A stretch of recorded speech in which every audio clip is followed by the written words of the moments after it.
lot of people in San Antonio have seen this particular paranormal haunted video featured several times on the news in San Antonio, Texas.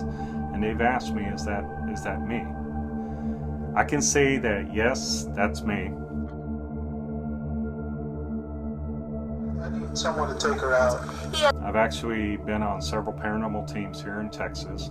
This particular paranormal team did not want to disclose my name during that investigation, but the funny thing is I actually rented that room that night in the Gunter Hotel. We did capture a bright light about the size of a softball making contact. A little story behind that investigation that occurred in 2005 is that this particular founder of this paranormal group was conducting a lot of research on the Gunter Hotel and the mystery haunting story that goes along with room 636 in the Gunter Hotel.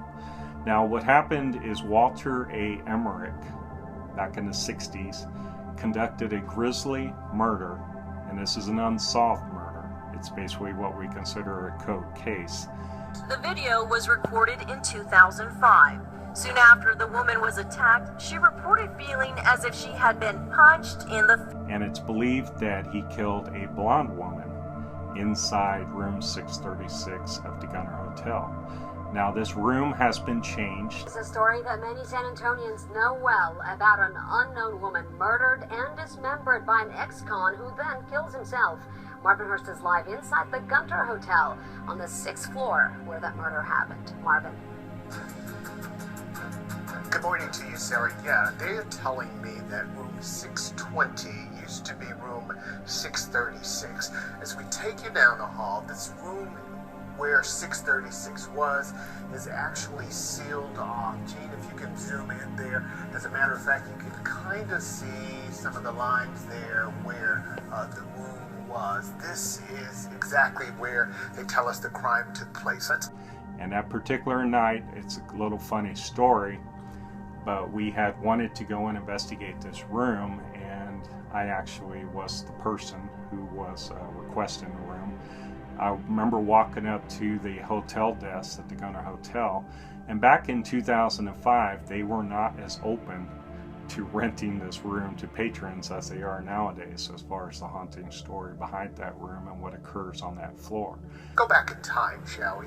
On February 8th, 1965, a maid at this hotel opened a door to room 636 and she saw Walter Emmerich standing beside a bloody bed.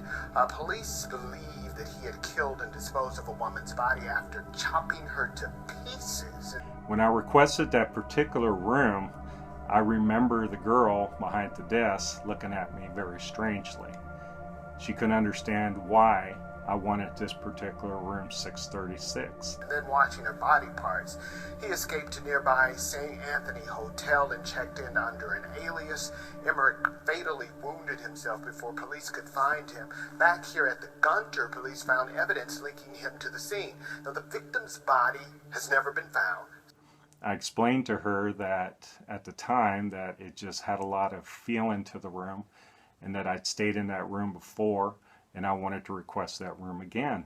Actually gave me somewhat of a hard time requesting the room, but I was pretty adamant that I wanted this particular room because of the significant value that I personally felt towards the room. And I actually acquired this room so that one of the first paranormal investigations in San Antonio could be conducted in room 636. So we have yet to find out who killed her.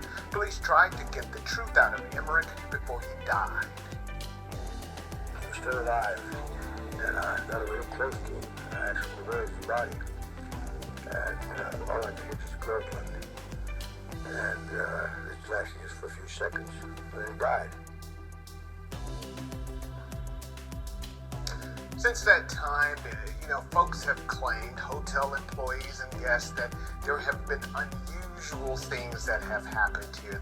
As you can see in that video, a woman was struck She actually had bruising on her face, she had redness, she was actually sitting to the left of me. And again, I was the lead investigator on that paranormal team at the time. Hotel, Gunter here has really embraced that as a part of the hotel's history. They That night was very eventful. There were a lot of things happening. haven't dismissed it at all. As a matter of fact, I believe they've been able to capitalize on it.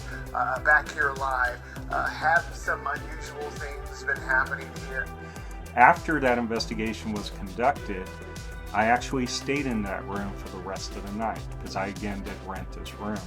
And there were some strange things that happened. Around 3:30 I was woken up by, I think it was either a loud noise or some fumbling with the front door to the room. It actually sounded like somebody was trying to get in the room. Actually, at the time I got up, this noise was so loud, I got up, I checked the door, I walked down in the hallway, I looked, and at first I didn't see anything. And then out of the corner of my eye, down the hallway, I actually saw what appeared to be a blonde woman. I haven't experienced anything this morning. Now, my photographer claims that weird things have been happening with his camera, so I don't know if it's or if it's really the ghost. But it is the 50th anniversary coming up this Sunday. Standing in what is considered to be, I guess, a white dress. And this was some movement that I saw at the time.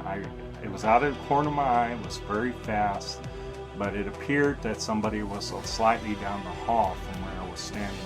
As I turned to get a better look at what I was seeing, because it kind of made me jump, the figure actually vanished as quickly as it appeared. Thank you, Marvin. Interesting. And I want to go back to this hotel. This hotel intrigues me, room 636 intrigues me, the whole story behind it intrigues me, and if the cold case has never been solved as to who this woman was, her body disappeared, nobody knows. Nobody knows what her name was. Research has been conducted, nobody has been able to uncover anything. This is a mystery, it is a haunting that continues to baffle San Antonio, Texas. A lot of people are interested in the story, a lot of people want to find out a lot more. A lot of people want to find out why is the haunting occurring in room 636. What we are intending to do is go back to room 636. We're going to spend a whole night in this room. We're going to try to get down real in depth. We're going to try to communicate with the spirit of the woman killed in room 636.